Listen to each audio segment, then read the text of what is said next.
এখন আমি খেয়ে নিব। হ্যালো, সবাই কেমন আছেন? নিশ্চয়ই ভালো আছেন। আমিও ভালো আছি। আমি একটা ব্লগ নিয়ে চলে আসলাম। আজকে বাটনা নিয়ে বাটাবাটি শুরু করে দিলাম, কাঁচা মরিচ এবং পেঁয়াজ। আমি আজকে রান্না করতে যাচ্ছি মাত্র এক তরকারি। এটা হচ্ছে লোটে মাছের তরকারি। আজকে আমার অফিস যাওয়ার সময় ব্রেকফাস্ট করা হয়নি, তারপর দুপুরে লাঞ্চ করা হয়নি। কারণ হচ্ছে আমার উপরওয়ালা আজকে আমার প্রতি সদয় ছিলেন না, যার জন্য আমার আজকে খাওয়া হয়নি, দুবেলাই খাওয়া হয়নি। হ্যাঁ, কিছুটা হয়েছে, উপরওয়ালা কিছুটা সদয় হয়েছেন, তখন আমি চা বিস্কুট খেয়েছি। তবে একটা বিস্কুট, এক কাপ চা, সেটা তো আর পেট ভরে না। আজকে কাজে প্রচুর প্রেশার ছিল। তারপর আমি সব কাজটা সেরে, মানে আমি ইচ্ছাকৃত করে আজকে খাইনি, একটু আপসেট ছিলাম। তারপরে হচ্ছে কাজটা সেরে অফিস থেকে বের হলাম 6:30টায়।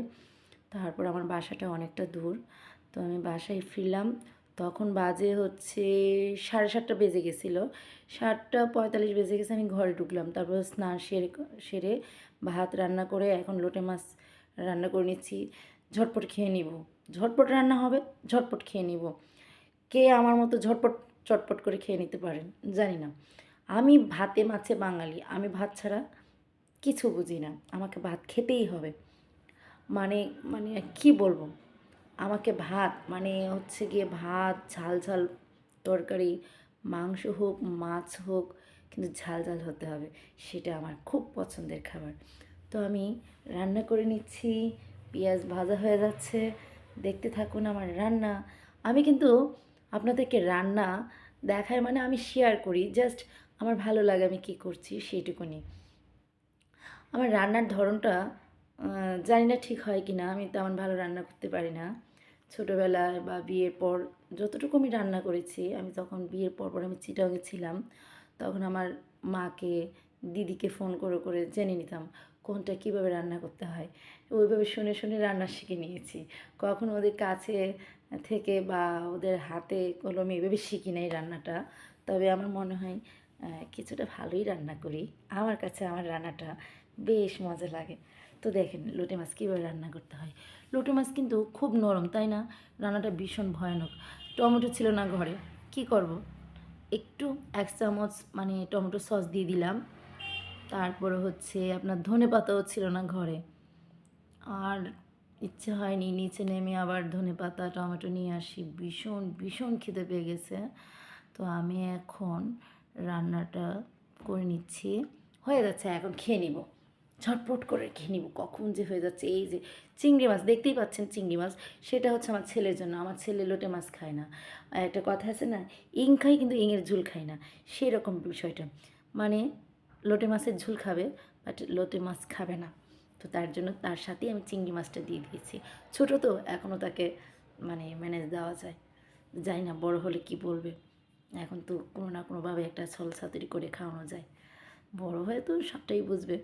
যাক, আমার কিন্তু রান্না প্রায় শেষ হয়ে যাচ্ছে। মাছগুলো দেখেই নিচ্ছেন ভেঙে যাচ্ছে, আমি তেমন পারি না। এই যে আমার ভাত, আমি এখন ভাত নিয়ে নিব, বেশি করে খেয়ে নিব, একেবারে পেট ভরে খেয়ে নিব।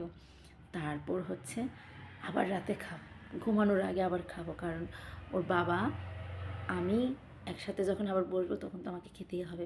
আমি ভাত একটু বেশি পছন্দ করি, তবে ভাত যখনই খাই কম কম করে 2-3 বার খাই, এটাই হচ্ছে আমার অভ্যাস।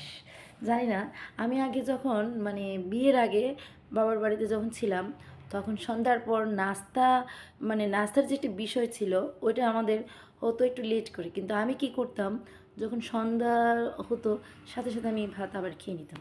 এই যে দেখছেন না, আমি চামচ দিয়ে ভাতের হাঁড়িতে আবার ভাত একটু একটু করে রাখলাম, সেটা হচ্ছে আমাদের একটা, মানে আমাকে আমার মা শিখিয়েছেন যে রান্না করে প্রথম নিজে খাবা না, আগে কাউকে খাওয়াবা, তারপর তুমি খাবা, প্রথম ভাত খেতে নেই।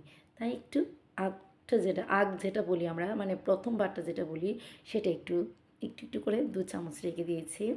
এখন আমি লোটে মাছ দিয়ে খেয়ে নিব। এবার দেখে নেবেন আমি কীভাবে খাচ্ছি। ওকে, দেখতে থাকুন, ফলো করবেন, লাইক কমেন্টস করতে ভুলবেন না, প্লিজ প্লিজ প্লিজ। আমাকে আপনাদের পাশে রাখবেন, ভালোবাসা দেবেন। আপনাদের আশীর্বাদ ও ভালোবাসা আমি কাম্য করি।